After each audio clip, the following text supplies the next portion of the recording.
Support WrestleTalk! Be kind to each other in the comments.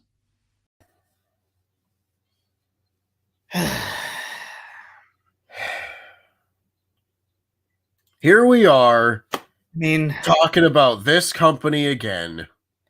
I guess we've got to talk about SmackDown, but I don't really want to, if I'm honest. Well, regardless, welcome to the WrestleTalk podcast review of SmackDown. I'm Chopper Peak-Fennell, your Jam That Champion, and I'm joined, as always, by my intangible co-host, Tempest the Wrestler, the Quizzlemania Champion. We're the Intangibles, we're the best, whatever. This is a very strange show to hold a belt with a jar of jam on it, and a mustache, and a plastic crown. Yeah. This company. For anyone who hasn't heard, bunch more releases came out from WWE. I think it's a total of now 13 wrestlers from NXT that have been released. And also, don't know if you've heard this one, Tempest, Andrew Zarian did a tweet earlier saying that there's more to come. Oh, fun! Which is great. Anyway, let's talk about SmackDown. Do we have to? Yes, unfortunately, Tempest, we do. Let's talk about the main event thing that happened, which was Balor versus Corbin from last week. He beat Corbin really quick. Balor cut a promo afterwards and said that I did like this promo from Finn, of him just being like, hey, the Finn from 3 years ago would just smile and accept what happened, but now this Finn isn't smiling anymore. I want my Universal title shot, and if I have to go through John Cena to get there, that's what I'm going to do.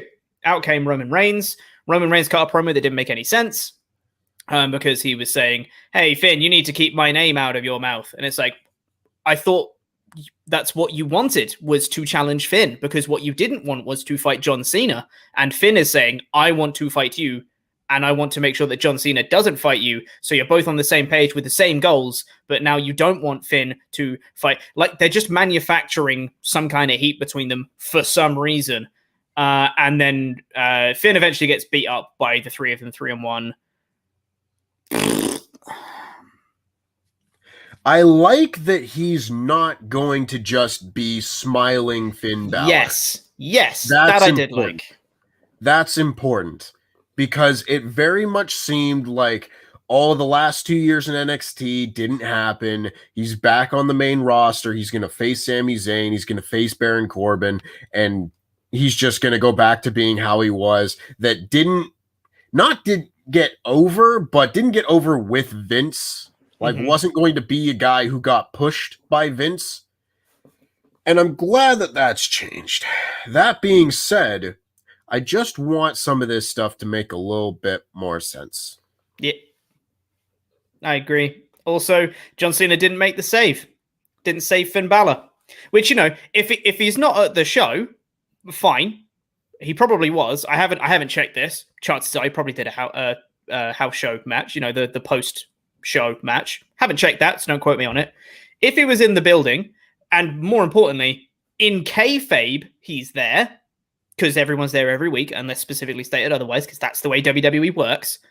In kayfabe, dude just didn't help Finn. Dude is a dick. He took Finn Balor's Universal title match for no reason, and then he got beaten up by 3 people, and Cena was like, nah, I'm good. He's genuinely the most unlikable babyface. Yeah. It's ridiculous. Oh, my goodness. Like, I feel, I don't know. Biased isn't the right word, because I don't think I'm biased against John Cena, but every time he comes back, I'm like, I want to give him a fresh start and be excited that he's back, because John Cena's a big star, and the comments here are saying that John Cena wasn't a dark match, so he just wasn't on this show. Whatever. Yeah, Sure. It doesn't matter. But I want to give him like a fresh start every time he comes back, because it's a big star, and we don't have a lot of big stars in WWE these days, and him being back is a big deal. And every time, he's still just the most unlikable babyface. Sure is. I don't understand what the problem is here. I don't know if it's the writing for John Cena or if John Cena just...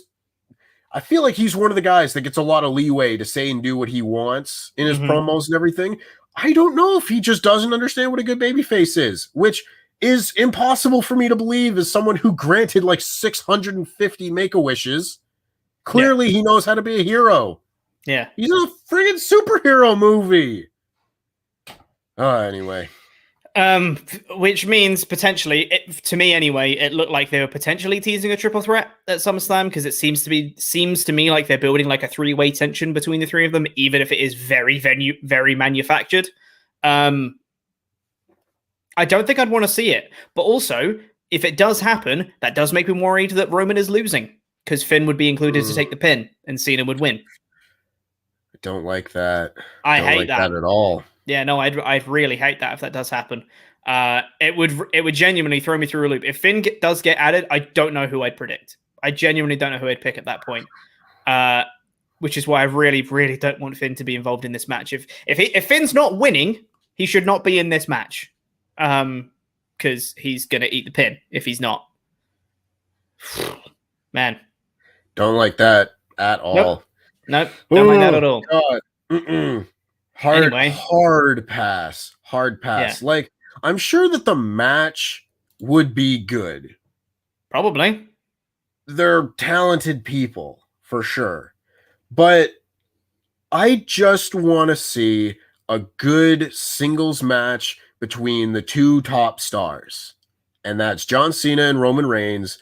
And it feels like there's a very easy route to take to get there. And they've decided to go down the most twisty and windy path to get there. You know? Like, I don't know. I like Finn. I like that they're giving Finn more to do. I just wish they'd kind of space these out a little bit more. I agree. You know? You could have given Finn, like, you could have had him face Sami Zayn at SummerSlam. They were setting up a little feud there. They could have just stretched that out for 3 weeks or so. And then giving him the main event championship rivalry and everything. But whatever. I've also lost my voice from yesterday. I don't know if you could tell. My voice is not quite what it was. We scored 9 runs in 1 inning. I went to a baseball game yesterday, folks. We scored 9 runs in 1 inning, and my voice is pretty much gone. So nice. If anybody's wondering why I sound like a bit of a smoker today, that's why. Got a little bit of the John Laurinaitis is just a touch. My name's John Laurinaitis, and I'm the Executive Vice President of Talent Relations. Jesus Christ, that's actually scarily accurate. And the interim general manager of Monday Night Raw at SmackDown. People power. God, please never do that again. Also, I feel like Ollie has the perfect clip to sum up not just my feelings toward Triple Threat if it does happen, this show in general. Well, shit. I just feel like that sums it up. Yeah. More than anything. So, cool. Thanks, Ollie. Let's see what you guys thought. Let's get into some Ultra Chats, because I have nothing else to say on that. 69 Intangibles Sadie Deegan. By the way, get in your Ultra Chats at WrestleTalk.com/support. Links at the top of the description. Go get those in. We'll read out all the ones that are $5 and up by the time the show goes off the air. 69 Intangible Sadie Deegan, hello, says, hola, you beautiful boys. Hope you all are well. Wow, it feels weird to be talking about wrestling after another mass release. How about that SmackDown? Am I right? Excited to see Finn main event SummerSlam again. Love y'all. Hashtag that be Tempest. Hashtag President Pete. Thank you very much, Sadie. It is difficult to talk about this show. I mean... Sure is. Otherwise, I won't get any sort of like podcast or platform to just say, like, you know, genuinely, I hate WWE. Yeah, dude. I hate this company. And now at this point, people want to be like, oh, you're biased against WWE. I am. Deal with it. Yeah. Find me another wrestling company that is as big of a piece of garbage as this company. Yeah. And sometimes it might bleed over into a review because I don't like this company. Yep. There you go. Oh my god. It's all right. Ruined my night. Ruined my night last night, Pete. Yeah. Bobby Fish, Yeah. Bronson Reed, Mercedes Martinez. Oh my god. Idiots. Actual idiots. Yeah. You can't see value in your future of the company or several people that could go and be excellent coaches at the Performance Center. Can't see value in any of that. Piss off. Actually piss me off. Oh my god. I also love the fact that John Cena was like, hey man, if WWE keeps relying on older stars, you know, it's just not as stable. And then Vince McMahon and Nick Khan are just like, yeah, so anyway, here's this NXT. Got an idea. Yeah. It's ridiculous. Toxic Fandom with an Ultrachat says, does anyone else feel like Pat McAfee is the best thing going on SmackDown? Yeah, because everything else is terrible. Sorry. Yeah. I don't want the announcer to be the best thing on the show. Yeah, exactly. I want it to be the wrestlers. Yeah. I do like Roman Reigns still. Yes, of course I do. And I like some of the wrestlers, and I still like the character that Baron Corbin is playing, and it's just this show broke me, my dudes. Are you ready to talk about it, Tempest? Not really, because I've got some things to say. Just shockingly about this. We usually take like 15 minutes on the first block of this show, so I think we still got a little bit of time for me to say that I hate WWE. hate is a strong word. Sure is. But this batch of releases broke me. Yeah, man. Absolutely broke me. Maybe it's just because that I was at a baseball game and this kind of ruined my night. Maybe that pissed me off a little bit more than any other, just because, you know, circumstances. But for God's sake, what are we doing? What are we doing here? I don't know, man. Give me one reason for any of this that isn't budget cuts. Yeah. It's a business. Ooh, this billion-dollar company needs to save money after they're setting up their next trip to Saudi Arabia where they're going to make $20 million in one night. Christ almighty. Hatred, Pete. I know. Dude, I'm there with you. My voice. I feel it with my chest. I hate this company. I feel better. Yeah. Yep. Anyway, this show. Do you want to know what really puts me in a good mood for the show? I was already feeling a bit down with all the releases and all that stuff. Wasn't feeling great towards WWE anyway. Then the first thing of this show is we kick off SmackDown with Boss Time, says Michael Cole. It's Boss Time. Doesn't exactly perk me up, I'll admit. Then we get the commentary team recapping what happened last week with Sasha Banks and Bianca Belair. And then they play a recap video package of the thing that they just described. Do one or the other. Don't do both. Yeah. It's going to be we're not going to be nice. Forewarning for you guys. We are not going to be nice towards this company in this episode. No. It's a very minor thing in the grand scheme of everything. But I genuinely think that Star comes out, gets in the ring, video package plays, is like one of my biggest nitpicks about WWE. Oh, man. Just do it before they come out. It makes more sense that way. Yep. Sasha Banks comes out, does a promo saying that Bianca would be nothing without her. Bianca started crying at WrestleMania because she was across the ring from me because I'm the best. And then Bianca Belair came out and said, or whatever she says. And then Sasha Banks gets out and gets on the commentary table for some reason because staging. And then Bianca Belair said that she's going to fight her at SummerSlam. Zelina Vega then comes out and be like, hold up, you said you'd accept my challenge. Where's my title shot? And Bianca Belair said, fine, I will fight Sasha Banks at SummerSlam, and I will fight you tonight. And I was like, okay, Bianca Belair looks kind of cool in this segment. One, being a fighting champion, that's always good. And two, she was quite good in this segment. I felt like Sasha tried to talk back to her. She was like, she was talking to me, not you, because I'm the champion. Thank you very much. Like she had a good like presence and stuff. That was cool. Came up with the graphic of Belair versus Banks. Belair versus Vega tonight in a women's championship match. And I was like, cool. Was it a women's championship match or was it like a contenders match? No. It was a women's championship match at this point in the show. I see. That's right. Yes. Mm-hmm. Yep. And then Cole immediately goes, tonight, Bianca Belair versus Sasha Banks. Nailed it. Great job. Good job, Cole. Then we got a recap package, which, by the way, I forgot I was going to do a thing. Just for funsies, just for funsies on this week's episode. I went to the liberty of going through every single one of the recaps we had on this show and totaling up how much time had passed on this show just in recaps. This is like an old episode of TNA. Not the stuff leading into a recap. I didn't count any of the filler of the commentary team being like, switching gears now. Last week we had blah, blah, blah, blah, blah, blah, blah. And then they lead into the video page. Didn't count any of that. None of the before, after, none of the transitions in and out. The actual seconds that the recap package was playing. No replays. Replays didn't count. Just recaps from previous weeks. After the first one, which was when Sasha Banks made her entrance, 1 minute and 30 seconds we're up to on the recap so far. We've got a graphic.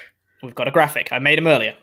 Oh. And then after the first segment, we got a recap of the Mysterios and Usos from last week, which was 1 minute and 10 seconds. We're up to 2 minutes and 40. Mm-hmm. Nice and early. Very good. Then we got a backstage promo with Rey Mysterio and Dominik. Rey Mysterio, because we're getting Dominik versus Jey Uso, because that's just some combination of those two that we haven't got yet. Yeah. Combinations, Pete. There's 4 of them. This is how you do a tag team feud. You got to do 3 different tag team matches between the two, and you got to do every different singles combination before it's all over. But it's all right, because they had a reason for Dominik challenging Jey. Did you hear the reason on this show? Rey Mysterio says to Dominik, why did you challenge Jey? And I was like, that's a great question, Rey. Why did your son challenge Jey Uso? Dominik says, I'm just trying to do what you told me and get in Jey's head. What? You're having a match. How are you getting inside his head? What are you talking about, Dom? You're just saying words. They don't mean anything. Oh, man. It's like, we didn't talk about it on NXT, but it was like the Indy Hartwell backstage promo where the interviewer asked her who she wanted to win when it was her idea to put together the Dexter Lumis-Johnny Gargano match because she wants to date Dexter Lumis. Like, who is writing this show? Genuinely. You know, sometimes in movies, a lot of people will say, like, it feels like it was written by different people, you know, and that's not typically a good thing because it feels, you know, discombobulated and incoherent and whatever. SmackDown is written by different people. And while I do like that generally the Roman Reigns stuff is written by people that know what they're doing for the most part, and then other bits of the show are not, I would prefer if the whole show was written by people who knew what they were doing. Yeah. And this to me is something where it's just like, oh, the mind games, that's something wrestlers say. Let's type that onto the sheet. Mind games is the de facto for anything. They're just like, don't know what this is. Let's just say mind games. It's fine. Yep. Then we got match Jey Uso versus Dominik. I then wrote, this is happening for literally no reason. Jey wins. Dom goes for the 619. Jimmy tries to interfere. Rey attacks Jimmy. Distraction costs. Dom. Jey wins. I have nothing else to say. There's nothing to say. Like, we've seen all of this every week now. This is how we all get burnt out on stuff. You know? Yeah. Like, every single tag feud that we've had since before WrestleMania, I get tired of seeing. It was the Mysterios and the Dirty Dogs, and we got tired of seeing that. It was the Street Profits and the Dirty Dogs. Yep. It's the Mysterios and the Alpha Academy. This is the only way they know how to book a tag feud. Yeah. Do anything else. Just switch it up, please. But it's okay, Tempest, because after that, we got another recap of Edge and Rollins from last week. Just 55 seconds, which takes us up to 3 minutes and 35 seconds of recaps. This genuinely is. It's like the reverse of the old episodes of TNA where people would time how much wrestling was on one of those shows. Yeah. There was like 6 minutes of wrestling and 90 minutes of TNA or whatever. It's like that, but with recaps. Edge is backstage. My notes here, because I was so checked out of the show at this point. Edge backstage says he's going to wait for Rollins to get here, and then he'll show Rollins whatever. I didn't catch what he said, and I didn't care to go back and listen to it. That's Does it matter? Though. Does it matter? Does it matter what he says? It's not going to change anything. Yeah, I love Edge. That's my review of this segment. I love Edge. Yeah, and then Rick Boogs was there. People liked Rick Boogs in this city. They were chanting along with his thing. You know what they weren't chanting along with? Shinsuke Nakamura's theme music. What you doing, crowd? That's his thing. Weirdos. Weird crowd. Like it. This was in Tampa, isn't it?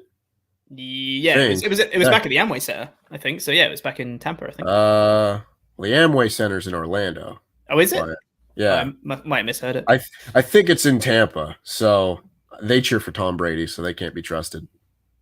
Fair. But before we can actually have Shinsuke Nakamura versus Apollo Crews, which, by the way, is for the Intercontinental Championship, we got a recap of what happened in the six-man tag and all that jazz, which was 30 seconds long. So we're up to 4 minutes and 5 seconds of just recaps.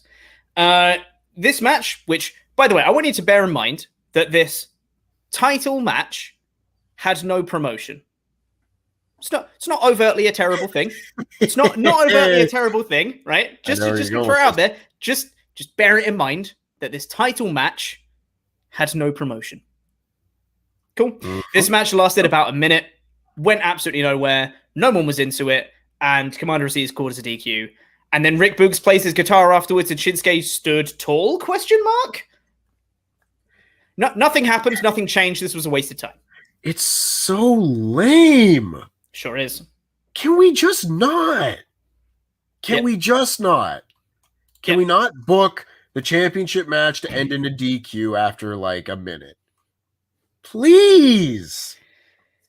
It's exhausting trying to get invested in this show. Mm-hmm. Genuinely, because every turn they will just be like, haha, that's what you get for getting invested. Silly boy. No.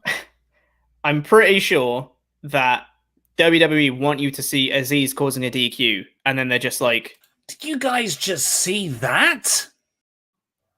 I'm pretty sure that's their reaction. That's what they want us to do all the time. What heat? Oh my. Such heel heat. True heel heat, some might say. We then got Kayla Braxton backstage waiting to do an interview with Roman Reigns. Then, you'll never guess what we got, Tempest. We got a recap, didn't we? Of the contract signing from last week. That was going to be my guess. 2 minutes and 10 seconds, this one. That's a long one. 6 minutes and 15 we're up to now for recaps. Paul Heyman then comes out, does a promo, and just is right. Yes. And says that... Yes. That is my biggest takeaway from this. I watched this and I was like, why am I booing him? I'm not, because he's the only one here who's a babyface to me. Paul Heyman. Dude is right. Dude is just right. Where he basically just says that the contract is a joke. If there was he made some things about the Tampa Bay Buccaneers, I think, and Tom Brady sports, and basically said, if there was a contract with his name on it, and I went in and hit him with a kendo stick and signed my name, does that mean I get all the money that he's owed? That's not how contracts work. And I'm like, you're right. Perfectly valid point. Yeah, like 100% correct. And this isn't a case of like, the heel has some kind of justification for their actions. You can kind of see their perspective. No, the heels are just right, and the baby faces are just wrong. Like, there's no question about it at all. Oh God. And then Biggie's there with his briefcase and he laughs. Supposed to be. Yeah. It's wild. feel like I'm actually they call Canada Bizarro Land or Bizarro World or whatever because we cheer for the wrong people. It's your fault. It's your fault, WWE, because you do stuff like this. Oh God, it's baffling. My brain is melting from this. I know, but wait for it because it gets better, Tempest. Oh, it sure does, Pete. Because now sure does. We get the announcement during an entrance for Tamina. We get the announcement that now it's Zelina Vega versus Bianca Belair in a championship contenders match. Now, they've had championship contenders matches on Raw. This is the first one they've done on SmackDown. So I felt very valid in saying my feelings about championship contenders matches on my edited review that I put up earlier today. Good little clip, just to play, just for my thoughts on what I think of it. Championship contenders matches with the champion already in the match is one of the dumbest ideas this company has ever done for sake. Hell yeah. I think that sums it up. I really don't like championship contenders matches. It doesn't make any sense. Repetitive booking. We get the same matches time and time again. It's the same mentality of you have to beat the champion to get a title shot, which doesn't make sense because if you can beat the champion, you should be the champion. Yep. Contenders matches. I hate them so much. Yeah. God. I don't know. Like, yeah, I don't know anymore. I don't like. Yeah, this show's breaking me, Pete. Dude, I was very broken. Me. To the point where that announcement came up on the screen. I paused the episode, put my head in my hands, and just screamed for about 5 seconds, and then said, "This effing company." Yep. I didn't know what else to do. Hold on, wait, no, I got this. Well, shit. There you go. That's it. That's the sum of it. Yeah. But wait, I'm going to talk about it now because we might as well. Go for it. So, Zelina Vega, rightly, once again, the heel is just right, goes to the baby faces, Sonya Deville and Adam Pearce, to be like, Bianca Belair accepted my championship match, my championship challenge 2 weeks in a row. Why is it now a championship contenders match? She's right, by the way. Why? She shouldn't really be given a championship match anyway. She's been losing all the time. But regardless, the champion, for some reason, has accepted her challenge, so she should have a title match. That's how in the WWE lore, that is how things work. That is what we've been told, and that is what we've been shown for years, for decades now in WWE. That's how it works.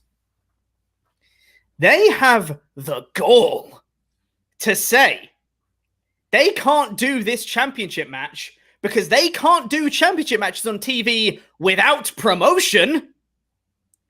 They had Apollo versus Shinsuke on this show. Without promotion. Hold on. I've got another clip from my edited review. Just going to throw this one in here real quick. And they say, no word of a lie, well, they can't just give a title match on TV with no promotion since when? They do title matches on TV without promotion all the time. And this is on the same show where Shinsuke Nakamura faced Apollo Crews for the Intercontinental Championship with no promotion. I'm being gaslit. I sure am. That's how it feels a lot of the time. Just being gaslit by this company. Yeah, dude. That's... Whoo, boy. Oh, goodness me. Yeah, just... I've been rendered mute by this company. Yeah, man. Like, I'm genuinely speechless after this show. And I don't get it. I don't get it. Now, I think they did something similar like a few months ago. I forget what the circumstances were, but they said, oh, we can't give you a title match tonight because we need to promote it for next week. Let's do it next week. I think it was a tag title match, maybe with the Usos involved. Something like that, maybe. I don't know. Which, in theory, is supposed to be how it works. You should be promoting your matches and everything like that. But to do it half of the time Mm-hmm. is just so baffling because you know it's wrong. You know it's wrong to do it the other way, and you're still doing it. Now, I saw one comment trying to be the WWE AEW sparking debate person. Sure. And you know what? Today I don't care. I'll be like, yeah, AEW does stuff better than WWE. I don't care. I will say that openly. The difference between a fly just flew past your camera, and I saw that. Sure did. I don't know what that was. The difference between this contenders match and the championship eliminator match is that in AEW they've got rankings that they stick to for the most part. They stick to, and if you win a championship eliminator match, you can bypass the rankings and be the number one contender. That doesn't apply in WWE, where I don't know, we'll just make this person the number one contender today. That's the difference. That's the difference. Hold on. No. That's my reaction to this whole show. No. Thank you, Ollie, for the endless reactions. God, where'd I even get to in my notes? I can't remember. Tamina versus Tegan Nox happened. Hold on. I've got a clip for this as well. Another roll-up finish. Ugh. Thanks, Ollie. He really is like the gift that just keeps on giving. You can use an Ollie reaction to everything on this show. Yeah. God. What is that to say about this? I mistakenly, in my edited review, said that Tamina got shot with the tank. Why wasn't that a DQ? She didn't get hit with the tank. It missed. Whatever. Yeah. Don't care. Yeah. And you beat the champion, and it's a contenders match. Shotzi and Nox have beaten the women's tag champions twice in a row. It's also a singles match, so it doesn't count. I understand. No, I mean like weeks ago. In their debut, they beat Natalya and Tamina, and then the next week they beat Natalya and Tamina again. And I get that Natalya's hurt, and you can't just do a title change here. But that doesn't excuse the previous booking. Mm-hmm. And we're still just booking the champion to lose. Yep. Whatever. I don't care. These titles mean less than nothing. I genuinely probably care more about the 24/7 title than the women's tag titles. I do as well. And that is embarrassing. Sure is. Oh, God. Yep. Tegan won. Then after that, we got that Pearson DeVille segment that I mentioned before, where I also had to pause the show just to scream a little bit because Edge then came out. I really liked this promo segment. I thought this was good. This was good stuff from Edge and Seth Rollins. Edge came out, had the most anticlimactic pyro ever. I wish I got a clip of it. I don't know what was wrong with it. The sound design or one part of it didn't go off or something, but he did like his big thing, and it kind of went like, and that was it. It was nothing. It was great. Edge does a really good promo saying he wants a SummerSlam match with Seth, and he's saying it's lucky that Seth isn't here tonight because this has got to end, and if Seth was here tonight, it would end. He'd see to it that it ends. Seth comes up on the Toronto challenges to a SummerSlam match. Rollins says he'll think about it, and he says, well, Edge, really, you should think about it. Think about what you're getting into. Think about your future as a husband and as a father. And that's the line where Edge kind of snaps. Turns it back onto Seth and just says, like, you're just Edge 2.0. You're Edge Light.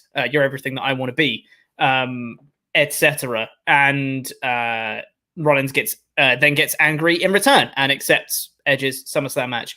I really like both these promos. I liked the dynamic of them both being able to make the other one angry and knowing what buttons to push for both of them, which is really good.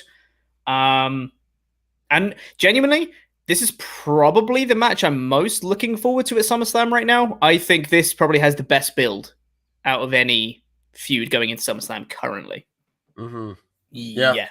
I would say so. I like this segment. I've never been a big fan of how a lot of wrestling promos will be my turn, your turn, my turn, your turn. I talk, then you talk. And no one ever tries to cut each other off and everything like that because it's not realistic. If someone talks about your kids, you're going to do what happened in this show where Edge is like, no, you don't get to talk about my family or whatever he said. I thought it was really good. I really, really love Edge. I think Seth Rollins is a tremendous performer. and they are going to have a very good match at SummerSlam, and I'm looking forward to it greatly. It's good. It's good stuff. This is good stuff. This is one of the rare moments on this show where I was like, oh yeah, I remember liking wrestling. Yeah. Edge is my guy, man. I love man. Edge. Love Edge. I will always love Edge. Love Edge. We then got Finn Balor backstage. I laughed so much at this. I don't know if you picked up on it. I just found it was so funny. Kayla Braxton introduces Finn Balor. And she just very politely just goes like, Finn, last week. And Finn immediately cuts her off and goes, Kayla, stop. I was like, Finn, what are you doing, buddy? Why are you being a dick to Kayla Braxton? She's done nothing to you, bud. It's genuine. I can't do it justice. It's just the way that he says it. And she comes in, Finn, last week, Kayla, stop. Just, okay, what? And he just does a little promo. Thankfully, Finn Balor is mad at both Baron Corbin and John Cena. Wow. Isn't that nice? I still think it's inverted. He should be more mad at Cena than he is at Corbin. But, you know, it's something. I'll take it. And he's actually mad at Cena. Thank God for that. Which, obviously, we spoke about more later that he did in a promo after his match. Then we got, welcome back, Street Profits. You're facing Ziggler and Rude again. Hello, 2020. Welcome back. They've got 4 tag teams on this show. It's the same. You remember when we lost our minds about the women's division? They've got 5 now because they got the Usos. So they've got the addition of one. So they got Ziggler and Rude, the Usos, right. Dominik and Rey, the Alpha Academy, and the Street Profits. Right. Okay. Yeah, they got 5 now. You remember when we lost our minds about the women's division like a month ago when they didn't have enough women to do qualifying matches and such? Mm-hmm. It's the same problem with the tag division. Someone comes back and you can only fit them in with people they've already wrestled. Yeah. Also, how long have the Street Profits been called the Sultans of Swag? I feel like I've heard that before. It's not good. Hate that. That's a WWE boardroom nickname if I've ever heard one. Mm-hmm. Sure is. John Morrison, the Prince of Parkour. Don't like it. The Shaman of Sexy. Shaman of Sexy. The Guru of Greatness. He had a bunch of them. There was a time where I could probably just list off all of the Miz and John Morrison's nicknames. Yeah. I watched The Dirt Sheet. I like that show. I am your chick magnet, dumbass, etc. Anyway, they had a match. Oh, before we had the match, don't worry, guys. We had another recap where they showed them fighting in January. Just to remind you that they've been going at it for ages. This one, luckily, was only 20 seconds long. 6 minutes 35 we're up to now. 6 minutes 35. Oh, boy. They had a quick match. The Street Profits won. I have nothing more to add. There's nothing to add. Like there's literally, and like you guys can complain and just be like, oh, you're not doing it justice or whatever. No, literally, if you did watch this show, you'll know what we mean. There is literally nothing to say about this. They had a match. It was fine. Profits won. Yeah. There's nothing Man, to say.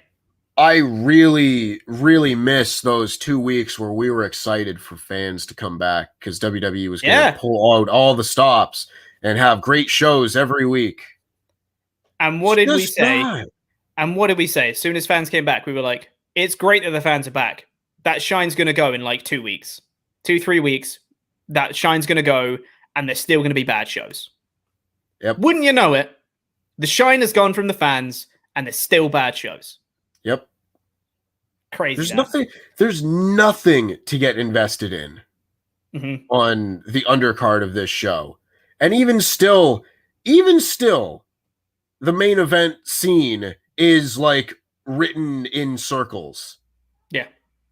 And it's hard to get invested in because what are we actually watching? How have they messed up Reigns? How have they messed up Reigns? Reigns was the one good thing on SmackDown. And since they've made the bloodline, since they like had Jimmy join that, like that inclusion of Jimmy storyline was a little bit botched anyway. It wasn't quite up to the same standard. And since then, they've just gone like, okay, well, Roman's got his cronies now, so job done. Story's finished. Cool. Yeah. Sorted. It's difficult because on the whole, I still think the Roman Reigns arc and everything has been well done. But I definitely do think that the Usos stuff is written far better than just Roman Reigns versus Guy. If you look at the weaker parts of Roman Reigns last year, and it's like he faces Kevin Owens on 3 shows in a row. And does anybody really remember any big storyline moments between the two of them? I don't. You know, like there's just a lot of moments like that where like the matches will be good, but the storylines are just kind of like, eh. Yeah. And it's tough when he gets to the big pay-per-views and it's time for Roman Reigns to forget about the Usos for a few weeks. It's not the same. No. Bianca Belair faced Zelina Vega next in a championship contenders match. Sasha Banks caused a distraction to give Vega some control. Bianca Belair fought back. She won. You know what actually drove me nuts in this was Sasha Banks coming out for the distraction. Why would you do that? You don't want Vega to win. It's your title match. Vega wins. Your title match gets more complicated. You don't want that to happen. And it's they do not put 1 second of thought into this stuff. I don't know what that was. Yeah, just again, I'm at a loss for words with this show. Yeah, man. You know, it sucks. Booking, I will let y'all in on a secret. Booking wrestling is not this hard. Nah. It's hard. It's complicated. It's difficult. But it's not this complicated where you're just a simpleton trying to book out a wrestling show and be like, well, then this happened. Why does it happen? I want one person in the writer's room, to ever just ask, why? Yeah. And if they can't give a reason to why, don't do it. Anyway, it's not that big a deal. She came out. Who cares? It was a match. It was fine. This match, Bianca won. It was fine. The It Was Fine crowd can get really all up in I don't even know. It was fine. It was fine. It was fine. Then we got Roman Reigns. Paul Heyman says Finn Balor versus Baron Corbin is up next, and he says he's interested. And then, of course, we got another recap of that contract signing before we got the main event match, which takes up the total time this week of recaps to 7 minutes and 15 seconds. Now, you may think, 2-hour show, only 7 minutes of it is recaps. That's not that bad. Right? Only 7 minutes out of a 2-hour show. Let me put it to you another way. It's 2 hours a show. Let's take out those ad breaks of actual content that you're watching per week. So let's say that's an hour and 20 minutes, an hour and a half, somewhere around there, somewhere in that kind of region that you have per week. Out of that then, so that's around 80 to 100 minutes of actual new content per week.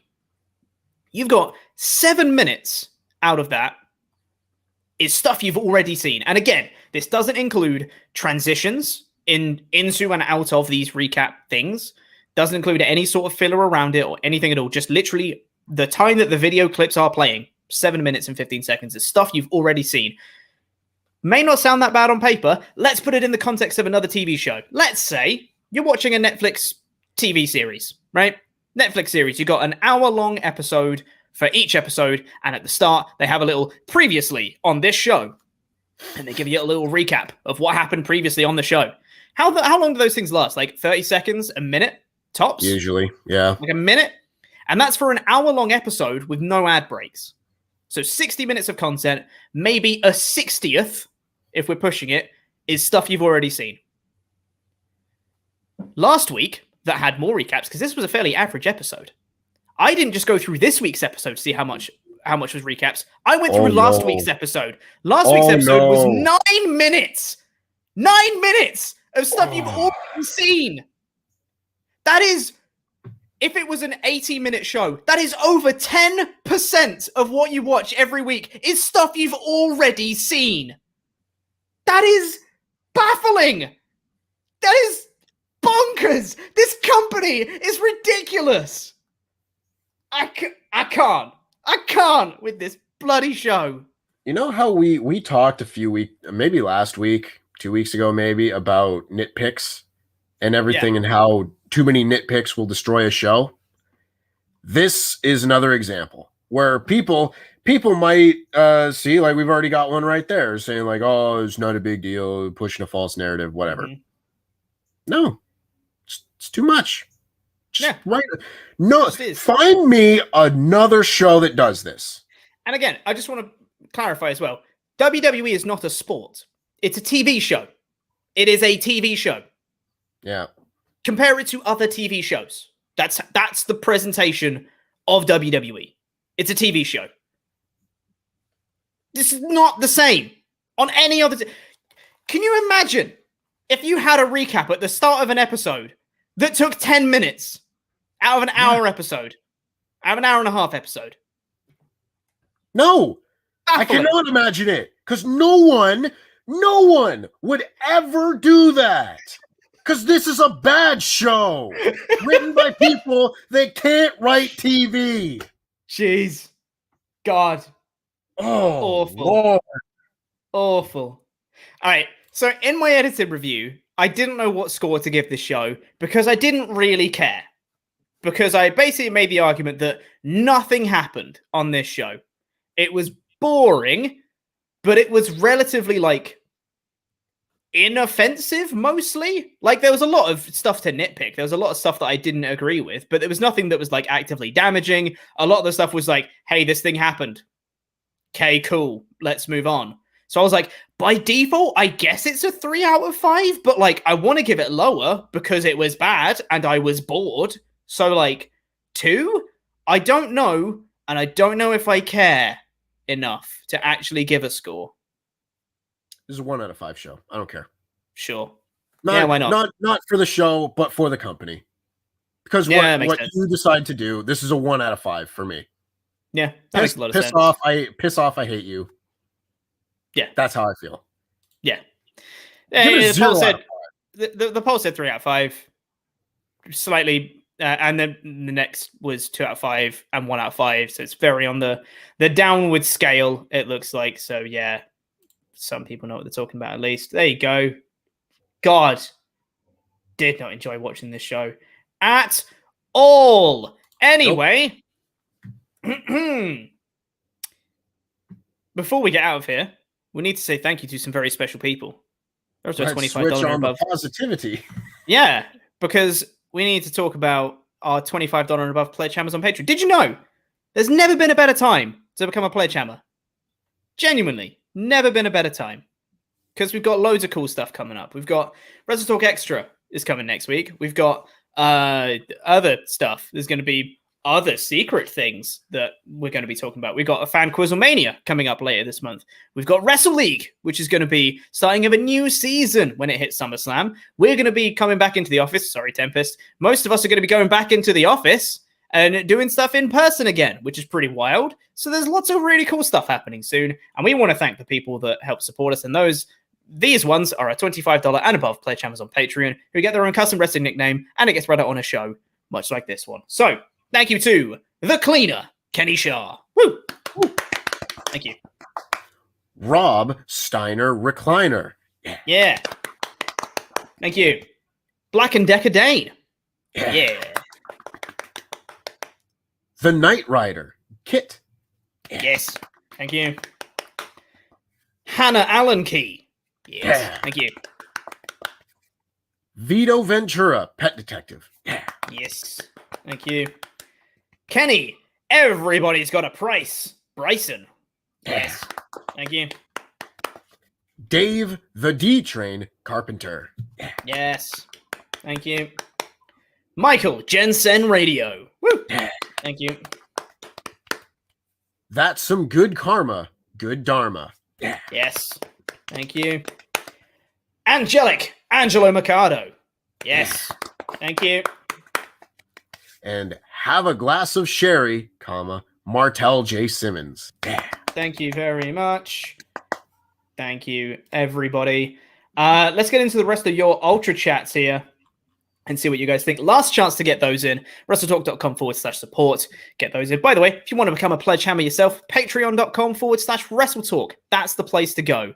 Because did you know, there's never been a better time to become a Pledgehammer. Also, if you want to pledge annually, you get 2 months free for the month of August. Only for the month of August. So you better do it quick. Ultra Chats. Goodness me. My head is all over the place today. Same. I hated the show. I hate WWE. One Anonymous 243 says, loss in for life. Close. Am I alone in being frustrated at Roman as champion? Not that you have to change champs often, but that there's no injury because I know the other isn't winning and will drop down the card after it's over. Give me Universal Champ Balor, cowards. I get where you're coming from. I get that. I'm not frustrated in Roman as champion because I think his championship matches have been very good and I enjoy watching good wrestling. But I think when the right person comes along and you go, oh, this person might win, that's going to be really intriguing because you've had so many people who've been like, Roman's definitely going to win this one. That when the right person does come along, then you're going to be like, ooh, this is going to be fun. Yeah. I don't think it's going to be a similar situation where like when CM Punk had his year and some long championship reign, it was like he held the title forever. And then as soon as you got to The Rock at the Royal Rumble, it was like, all right, well, this is the one. Obviously, this is the one. I don't think we're going to get to that point where it's like, okay, this is the person who's beating Roman and it's just a foregone conclusion and intrigue's gone. I think we're going to get a good championship match down the line with someone like a Finn Balor or a Big E maybe or something like that, and we get a big intriguing championship match with all the fans going crazy and everything like that, and I'm looking forward to it. Misha Sumra, hey Misha, said, today, LIW took levels in Barbarian to rage extra hard about this show, and I love it. Triple Threat at SummerSlam is fine, as long as Cena eats the pin, but I don't trust #this company not to botch it. At least we have Edge Rollins to look forward to. At least we do. That's true. Yes, we do. Very much looking forward to it. Last fan standing says, Johnny Ace to the 100 effing wrestlers they have released in the last 2 years. It's budget cuts BS, that is. It's Nick budget cuts. Yeah. Nick Khan is so scared that Vince's money boner is going to go down. He releases top talent. What the actual F? Nick Khan, the money hungry, something is asterisk. LIW for life. Yes. Rage. I agree. WWE related rage. Yes. Yeah. Last fan standing again says Bronson Reed could have been built up to beat Roman in a year's time, but no. WWE thought, F that noise, we're going to release him. WWE need to hire wrestling writers, not effing comedians. On a lighter note, Slim Choppy, you're looking lean. Keep it up, brother. Jam that jam. Thank you. Yeah. Also, yes, to most of that. You notice how all of these other wrestling companies that are smaller than WWE didn't fire half their roster during a pandemic? It's funny how that works. Ring of Honor, this Impact, going out and signing people and paying people their guarantees for shows that they didn't work because you couldn't work. Yep. Incredible. It's not a fair world. No. In a fair world, all these other companies would be on top, and this one would have gone out of business. SMB Ultrachats in to say WWE is proving why having non-wrestling fans writing a wrestling show doesn't work. I hate this product now. Can't stand watching WWE ATM. It feels like they serve us the same dog S word every week, and they don't even have the courtesy to warm it up anymore. Yeah, I agree. Hold on. Wait for it.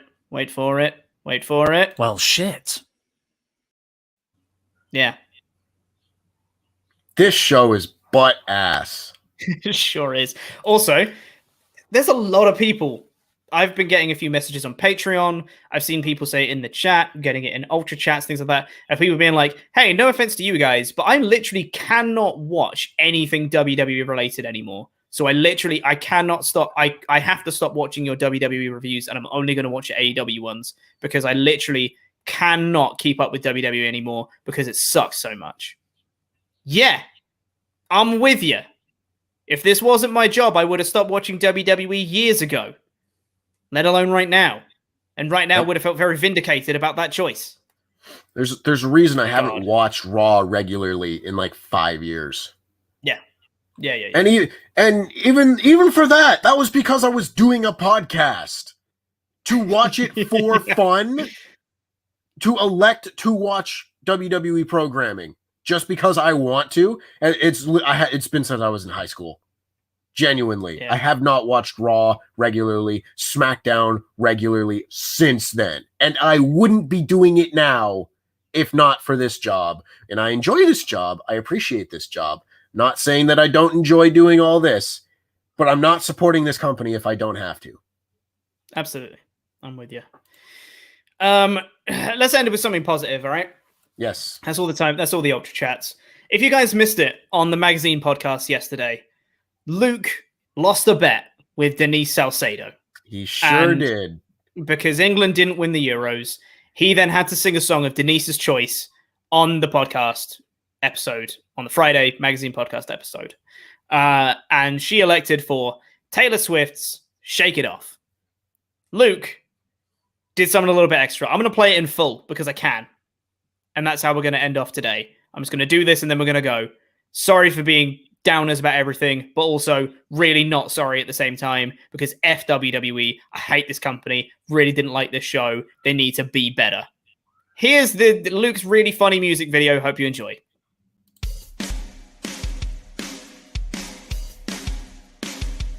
I stay up too late, got nothing in my brain, and that's what people say. Oh, that's what people say. I go on too many dates, but I can make them stay. At least that's what people say. Oh, that's what people say. But I keep cruising, can't stop, won't stop moving. Like I got this music in my mind saying it's gonna be alright. Cause the player's gonna play, play, and the hater's gonna hate. Oh, baby, I'm just gonna shake it off. Humphrey's gonna break, and the faker's gonna fade. Fight. Oh, baby, I'm just gonna shake it off. I never miss a beat. I'm lighting up my feed. Oh, that's what they don't see. Oh, that's what they don't see. I keep dancing on my hose. I make the moves up as I go. That's what they don't know. Oh, that's what they don't know. But I keep cruising. Can't stop, won't stop grooving. It's like I got this music in my mind saying it's gonna be alright. Cause the player's gonna play, and the hater's gonna hate. Oh baby, I'm just gonna shake it off. Humphrey's gonna break, and the faker's gonna fade. Oh baby, I'm just gonna shake it off. Shake it off. Shake it off. Shake it off. Shake it off. Shake it off. Shake it off. Shake it off. Shake it off. Shake it off. Hey, and just think while you've been getting down and out by the liars and the dirty cheats in the world, you could have been getting down to this sick beat. My ex-man brought his new girlfriend. She's an oh my god. I'm just gonna shake it to the fella over there with the hella good hair. Won't you come on over, baby? We can shake. Cause the players gonna play. And the haters gonna hate. Oh baby, I'm just gonna shake. Shake it off, shake it off. Heartbreaker's gonna break. And the faker's gonna fade. Oh baby, I'm just gonna shake. Shake it off, shake it off. Shake it off, shake it off. I shake it off, shake it off. I shake it off, shake it off. I shake it off, shake it off. Shake it off, shake it off. I shake it off, shake it off. I shake it off, shake it off. I shake it off, shake it off.